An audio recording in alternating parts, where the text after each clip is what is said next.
ಬೆಂಗಳೂರಿನಲ್ಲಿ ತಂದೆ ತಾಯಿಯನ್ನ ಬರ್ಬರವಾಗಿ ಮಗನೇ ಕೊಂದಿದ್ದಾನೆ. ವಿಜ್ಞಾನ ನಗರದ ಆದರ್ಶ ವಿಸ್ತಾ ಅಪಾರ್ಟ್ಮೆಂಟ್ನಲ್ಲಿ ನಡೆದಿರುವ ಘಟನೆ. ನವೀನ್ ಚಂದ್ರ ಭಟ್, 60 ವರ್ಷದ ನವೀನ್ ಚಂದ್ರ ಭಟ್ ಹಾಗೇನೆ 55 ವರ್ಷದ ಡಾಕ್ಟರ್ ಶ್ಯಾಮಲಾ ಭಟ್ರನ್ನ ಅವರ ಪುತ್ರನೇ ಕೊಲೆ ಮಾಡಿದ್ದಾನೆ.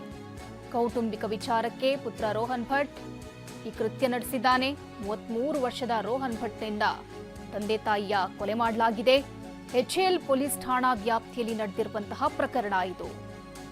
ಕೌಟುಂಬಿಕ ಕಲಹ ಹಿನ್ನೆಲೆಯಲ್ಲಿ ಪುತ್ರನೇ ತಂದೆ ತಾಯಿಯನ್ನ ಬರ್ಬರವಾಗಿ ಕೊಂದಿದ್ದಾನೆ. ವಿಜ್ಞಾನ ನಗರದ ಆದರ್ಶ ವಿಸ್ತಾ ಅಪಾರ್ಟ್ಮೆಂಟ್ನಲ್ಲಿ ನಡೆದಿರುವ ಘಟನೆ ಇದು. ನವೀನ್ ಚಂದ್ರ ಭಟ್, ಡಾಕ್ಟರ್ ಶ್ಯಾಮಲಾ ಭಟ್ ಕೊಲೆಯಾಗಿರೋರು. ಅವರ ಪುತ್ರ ರೋಹನ್ ಭಟ್ ಈ ಕೃತ್ಯ ನಡೆಸಿದ್ದಾನೆ. ಸದ್ಯಕ್ಕೆ ತಿಳಿದು ಬಂದಿರುವ ಮಾಹಿತಿಯ ಪ್ರಕಾರ ಕೌಟುಂಬಿಕ ಕಲಹ ಹಿನ್ನೆಲೆಯಲ್ಲಿ ಪುತ್ರ ಈ ಕೃತ್ಯ ನಡೆಸಿರೋದು. ತಂದೆ ತಾಯಿ ಇಬ್ಬರನ್ನೂ ಕೂಡ ಕೊಲೆ ಮಾಡಿದ್ದಾನೆ. HL ಪೊಲೀಸ್ ಠಾಣಾ ವ್ಯಾಪ್ತಿಯಲ್ಲಿ ನಡೆದಿರುವಂತಹ ಘಟನೆ.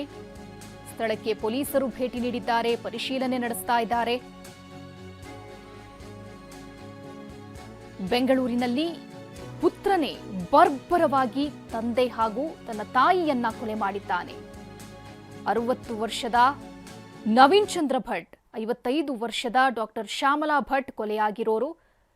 ದೃಶ್ಯದಲ್ಲಿ ಕಾಣಬಹುದು, ಈತನೇ ಆತ ರೋಹನ್ ಭಟ್ ಅನ್ನೋನು. ಈತನೇ ತನ್ನ ತಂದೆ ತಾಯಿ ಇಬ್ಬರನ್ನೂ ಕೂಡ ಕೊಲೆ ಮಾಡಿದ್ದಾನೆ. 33 ವರ್ಷದ ರೋಹನ್ ಭಟ್ ಈತ. ತಾಯಿ ಡಾಕ್ಟರ್ ಆಗಿದ್ದವರು. ಡಾಕ್ಟರ್ ಶ್ಯಾಮಲಾ ಅನ್ನೋರು ನವೀನ್ ಚಂದ್ರ ತಂದೆ ಇಬ್ಬರನ್ನೂ ಕೂಡ ಈತ ಕೊಲೆ ಮಾಡಿದ್ದಾನೆ. ಕೌಟುಂಬಿಕ ವಿಚಾರಕ್ಕೆ ಈ ಕೃತ್ಯ ನಡೆಸಿರೋದಂತೆ. ಯಾವ ವಿಚಾರಕ್ಕೆ ಗಲಾಟೆ ನಡೆದಿದೆ, ಯಾವ ರೀತಿಯಾಗಿ ಕೊಲೆ ಮಾಡಿದ್ದಾನೆ, ಇನ್ನಷ್ಟೇ ಈ ಬಗ್ಗೆ ಮಾಹಿತಿ ಲಭ್ಯ ಆಗಬೇಕಿದೆ. ಈ ಬಗ್ಗೆ ಹೆಚ್ಚಿನ ಮಾಹಿತಿ ನೀಡಲಿದ್ದಾರೆ ನಮ್ಮ ಪ್ರತಿನಿಧಿ ಪ್ರದೀಪ್. ಪ್ರದೀಪ್, ಎಷ್ಟೊತ್ತಿಗೆ ಆಗಿರುವಂತಹ ಘಟನೆ, ಯಾಕಾಗಿ ಕೊಲೆ ಮಾಡಿದ್ದಾನೆ? ಇಬ್ಬರನ್ನೂ ಕೊಲೆ ಮಾಡಿದ್ದಾನೆ ಅಂತಂದ್ರೆ ಮನೇಲಿ ಬೇರೆ ಯಾರು ಇರ್ಲಿಲ್ವಾ? ಹೇಗೆ ಇವ್ರು ಮೂವರೇ ಇದ್ದಿದ್ದ?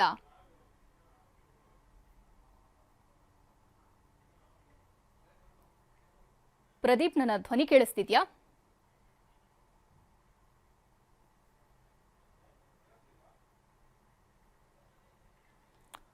ಇದು ಪುತ್ರನೇ ತಂದೆ ತಾಯಿ ಇಬ್ಬರನ್ನೂ ಕೂಡ ಕೊಲೆ ಮಾಡಿರುವಂಥದ್ದು. ಪ್ರದೀಪ್ ಮತ್ತೆ ಕನೆಕ್ಟ್ ಆಗಿದ್ದಾರೆ. ಪ್ರದೀಪ್, ಎಷ್ಟೊತ್ತಿಗಾಗಿರುವಂತಹ ಘಟನೆ ಇದು? ಮನೆಯಲ್ಲಿ ಮೂವರೇ ಇದ್ದಿದ್ದ ಅಥವಾ ಬೇರೆ ಯಾರಾದರೂ ಇದ್ರಾ? ಹೇಗೆ ಕೊಲೆ ಮಾಡಿದ್ದಾನೆ? ಯಾವ ಕಾರಣಕ್ಕಾಗಿ ಕೊಲೆ ಮಾಡಿದ್ದಾನೆ?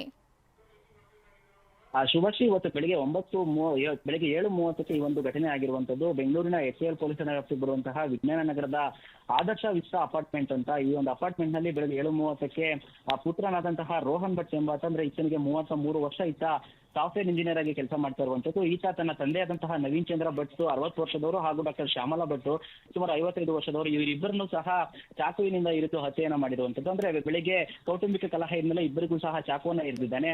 ತಕ್ಷಣವೇ ಅವ್ರನ್ನ ಸ್ಥಳೀಯರು ಆಸ್ಪತ್ರೆಗೆ ದಾಖಲಿಸಿದ್ದಾರೆ. ಆದ್ರೆ ಆಸ್ಪತ್ರೆಯಲ್ಲಿ ಇಬ್ಬರು ಸಹ ಕೊನೆಯುಸಿರೆಳೆದಿರುವಂತದ್ದು. ಬೆಳಿಗ್ಗೆ 9:30 ಸುಮಾರಿಗೆ ಇಬ್ರು ಸಹ ಕೊನೆಯುಸಿರೆಳೆದಿರುವಂತದ್ದು. ತದನಂತರ HL ಪೊಲೀಸರು ಸ್ಥಳಕ್ಕೆ ಭೇಟಿ ನೀಡಿ ಪರಿಶೀಲನೆಯನ್ನು ನಡೆಸಿದ್ದು, ಇಬ್ಬರು ಸಹ ಮೃತಪಟ್ಟ ನಂತರ ಮನೆಗೆ ಭೇಟಿಯನ್ನು ನೀಡಿ ಅಲ್ಲೂ ಸಹ ಪರಿಶೀಲನೆ ನಡೆಸಿದ್ದಾರೆ. ಜೊತೆಗೆ ಆರೋಪಿಯಾಗಿರುವಂತಹ ರೋಹನ್ ಭಟ್ ಅನ್ನ ಈಗಾಗಲೇ HL ಪೊಲೀಸರು ಬಂಧಿಸಿದ್ದು, ಆತನನ್ನು ಸಹ ಹೆಚ್ಚಿನ ವಿಚಾರಣೆ ನಡೆಸ್ತಾ ಇದ್ದಾರೆ. ಸದ್ಯಕ್ಕೆ ಆತ ಪ್ರಾಥಮಿಕ ತನಿಖೆಯಲ್ಲಿ ಕೌಟುಂಬಿಕ ವಿಚಾರವಾಗಿ ನಾನು ಈ ರೀತಿಯಾಗಿ ಕೊಲೆ ಮಾಡಿದ್ದೆ ಅಂತ ಮಾಹಿತಿಯನ್ನ ಅಂದ್ರೆ ಆತ ಒಪ್ಪಿಕೊಂಡಿರುವಂತದ್ದು. ಸದ್ಯಕ್ಕೆ ಆತನನ್ನು ಸಹ ಕಸ್ಟಡಿಗೆ ತೆಗೆದು ಹೆಚ್ಚಿನ ವಿಚಾರಣೆಯನ್ನು ಮಾಡ್ತಾ ಇದ್ದಾರೆ.